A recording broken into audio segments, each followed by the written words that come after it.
By the way, a little public service message. Do not mix Tanqueray and wine. That is not a good combination to do.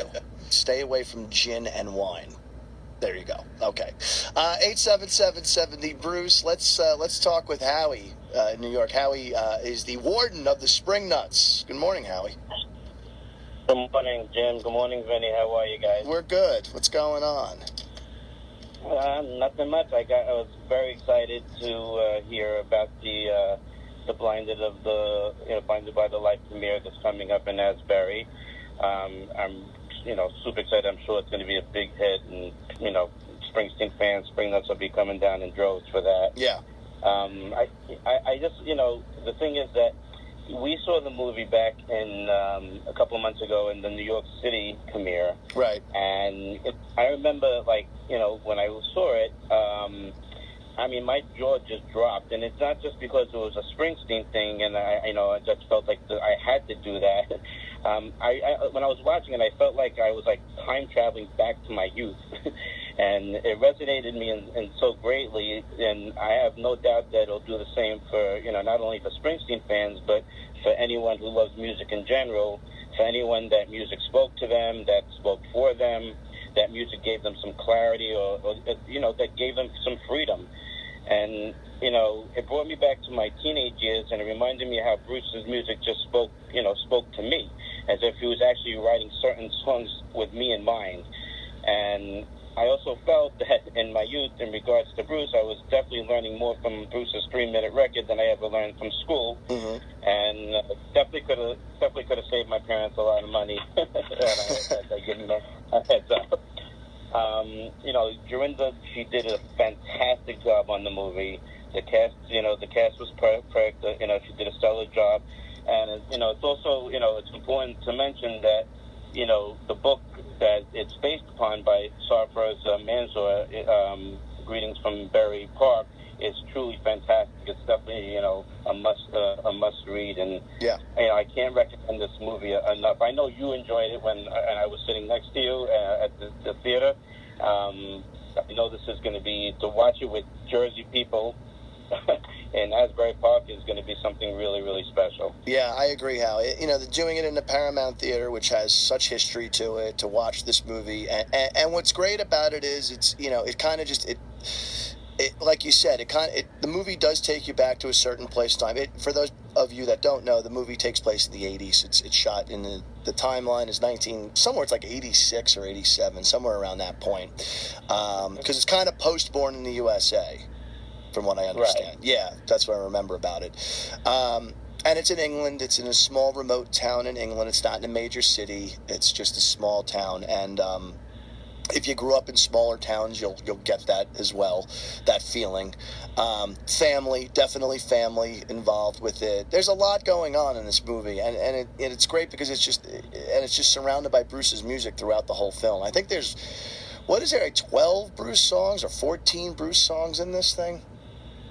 Yeah, and among some other 80s hits. Right, there's some other 80s hits. Yeah, that's the thing. It's like whoever did the music for this, aside from the Bruce stuff, picked a lot of great 80s tracks to put in there as well. So very much on the 80s alternative, new wave side of music, but definitely very cool. It's going to be a great time, Howie. I know you're going to be there. Well, yes. It touches upon about some powerful issues other than just the music, which I thought was great. And when I first went in, I was thinking, how will they pull this off? It's not about a Jersey kid. It's about someone from Pakistan, and how would you tie that into Springsteen? And they did that fantastically. I just remember leaving the theater with my eyes wide open. I'll actually tell you one great story from that, and I think you guys would appreciate it. Mm-hmm. So when the movie was over and we were leaving, me, Julie, and everybody was leaving, we saw Dave, we saw you. We actually, saw John Landau in the lobby.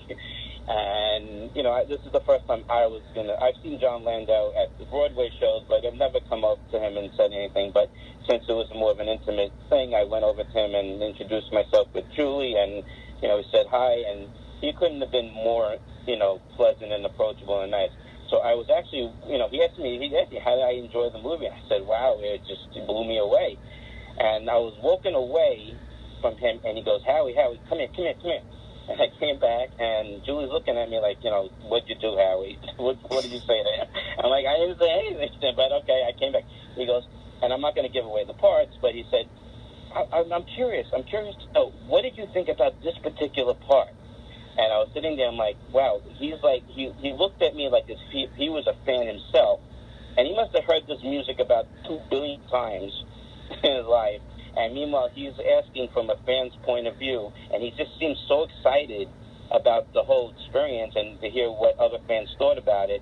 It was really, it spoke volumes to me that Bruce's manager he got so excited the way I would as a fan about this movie. Well, that's great. Yeah, I mean, it's an exciting film. I mean, it's, who the hell knew what to make of this when somebody told you there's going to be a movie that's going to be based on Bruce Springsteen's music. And I was like, what? What's this about? How's this going to work?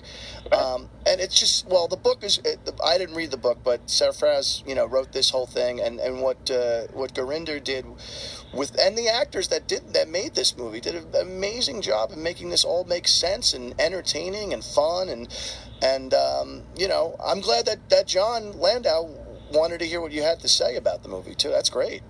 I thought it spoke volumes, and it was great to see him in that way, where not in a management perspective, and more of like in a fan's perspective, and he really enjoyed it. You could tell that. And, again, I'm just looking it's one thing to see it in with a bunch of people, but to see it in the land of hope and dreams in Paramount in New Jersey, Asbury Park, with, thousands of Springsteen fans, that's going to be very spiritual, I think. Yeah, I think it's going to be a great time, Howie. We're going to have Gurinder on with the cast members that Wednesday morning here on Live from East Street Nation with Dave and I, and then so we're going to be talking with them during the day, and then to go see the movie that night. It's going to be a pretty special day here for East Street. Awesome. You guys deserve it. They deserve it. I know. I've spoken to Gurinder in the last couple of months, and she's a fantastic lady in general, a person.